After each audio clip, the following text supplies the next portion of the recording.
vont reprendre le chemin de l'école pour cette rentrée 2016-2017. L'occasion pour moi de souhaiter à toute la famille éducative une bonne et heureuse année scolaire. Demain, Inch'Allah, lundi 5 septembre, c'est l'enseignement fondamental, les primaires et les collèges qui ouvrent ses portes, et mercredi prochain, le 7 septembre, ce sera autour de l'enseignement secondaire général et technique, soit plus de 130 000 élèves et 4 000 enseignants qui sont concernés. Et tous nos établissements scolaires sont ainsi prêts à accueillir les élèves dans des conditions optimales. Je profite de cette occasion pour remercier tous les membres de la société civile, mais aussi et surtout les forces constituées qui nous ont prêté main forte dans les opérations de nettoyage. Ce traditionnel discours de rentrée, premier temps fort de l'année scolaire qui débute et qui annonce riche en chantier, me paraît opportun également pour partager avec vous un regard rétrospectif sur l'année écoulée et vous faire part des perspectives et défis à relever pour cette rentrée. Perspectives et défis ancrés sur la feuille de route tracée par le président de la République, son Excellence M. Ismaïl Omar Guelleh. Certes, nous pouvons d'ores et déjà nous réjouir du travail accompli ces 3 dernières années et des très bons résultats obtenus aux différents examens. Ainsi, pour préserver ces atouts, l'effort, le poids, cette année encore, sera porté sur la qualité. Pour ce faire, 3 axes ont été retenus pour cette rentrée scolaire. L'amélioration de la qualité de l'apprentissage à tous les niveaux par la révision des programmes, l'évaluation des élèves, la professionnalisation des enseignants, la réforme de l'enseignement technique et la formation professionnelle et le développement du numérique.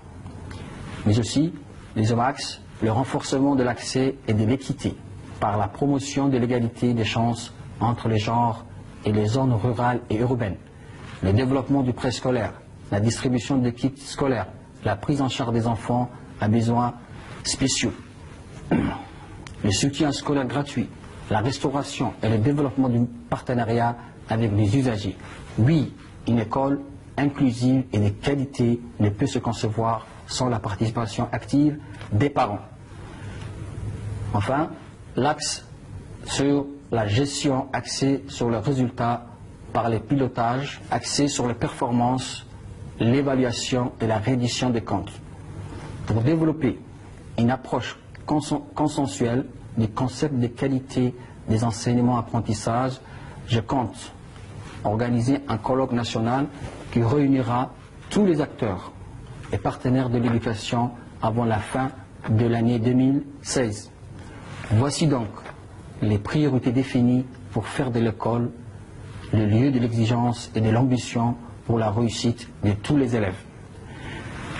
J'ai voulu placer cette année sous le thème de l'engagement et la persévérance dans la performance et la qualité de notre école djiboutienne.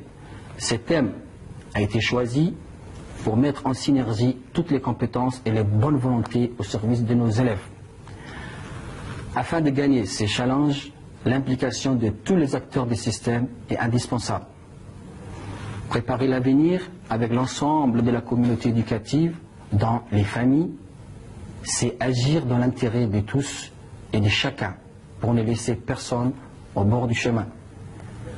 Chers parents, je vous invite instamment à endosser cette part incontournable de la réussite de l'éducation de votre enfant, son bien-être, en l'assistant dans ses apprentissages, en apaisant ses craintes, en le réconfortant en cas de détresse, en bâtissant avec lui son assurance, en travaillant de concert avec ses enseignants, mais aussi avec l'administration de son établissement, car le bien de l'école relève aussi de votre responsabilité. Chers enseignants et précieux collaborateurs, ai-je besoin de vous rappeler ce qui fait notre essentiel? Je ne le pense pas. Ai-je besoin de rappeler toute la confiance que l'on passe dans cette institution que vous incarnez toutes et tous? Notre mission, éduquer, constitue le levier indispensable dans la construction de notre société et revêt de ces faits une importance, une valeur qu'aucun ne peut nier.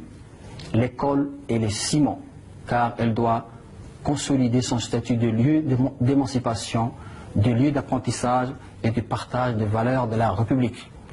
Je sais pouvoir compter sur l'engagement de chacun pour concrétiser ses ambitions et je sais que vous vous attellerez à cette mission dont vous avez toujours su le faire.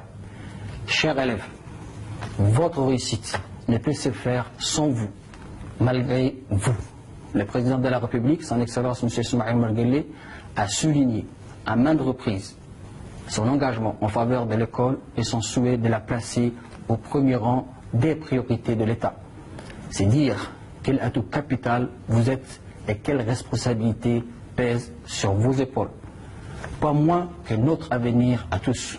C'est pourquoi il est normal d'attendre de vous le maximum d'investissement, de travail acharné, un sérieux, une assiduité et une régularité exemplaires.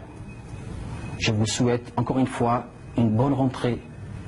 Vive l'école djiboutienne, vive le président de la République, vive la République du Djibouti.